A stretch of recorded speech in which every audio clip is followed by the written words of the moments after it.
খেয়াল করো, এই যে আমাদের আইস আছে, তো আমরা জানি যে অ্যাক্টিনোপটেরিজিতে আমরা দুই ধরনের আইস দেখতে পাই, হতে পারে সেটা সাইক্লয়েড অথবা হতে পারে সেটা টিনয়েড প্রকৃতির আইস। ঠিক আছে, তবে রুই কাতলা মৃগেলে আমরা দেখি সাইক্লয়েড আইস, আর টিনয়েড আইস আমরা দেখতে পাই কোথায়? আমরা কই মাছে দেখতে পারি।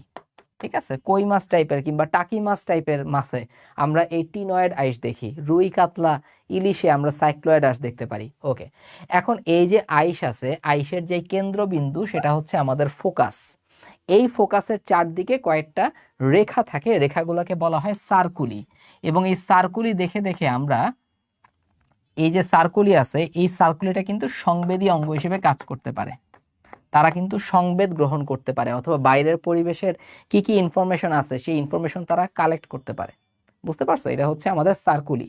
এখন বড় বড় যে সার্কুলি, যে সার্কুলার একটু মোটা মোটা গাঢ় গাঢ় দাগ, সেগুলো হচ্ছে আমাদের অ্যানুলাস। এই অ্যানুলাস দেখে বয়স নির্ধারণ করা যায় বা বৃদ্ধি রেখা বলা হয়ে থাকে অ্যানুলাসকে। তাহলে মাঝখানে কেন্দ্রবিন্দু থাকে ফোকাস, ফোকাসকে সেন্টার করে অনেকগুলা সার্কুলি থাকে, এগুলা সংবেদী অঙ্গ হিসেবে কাজ করতে পারে।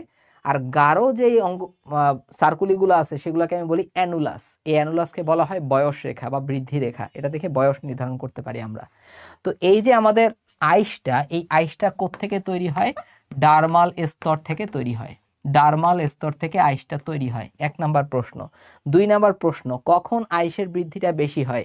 বসন্ত এবং গ্রীষ্মকালে। কখন আইসের বৃদ্ধি বেশি হয়? বসন্ত এবং গ্রীষ্মকালে আইসের বৃদ্ধি বেশি হয়। বসন্ত এবং গ্রীষ্মকালে আইসের বৃদ্ধি বেশি হয়।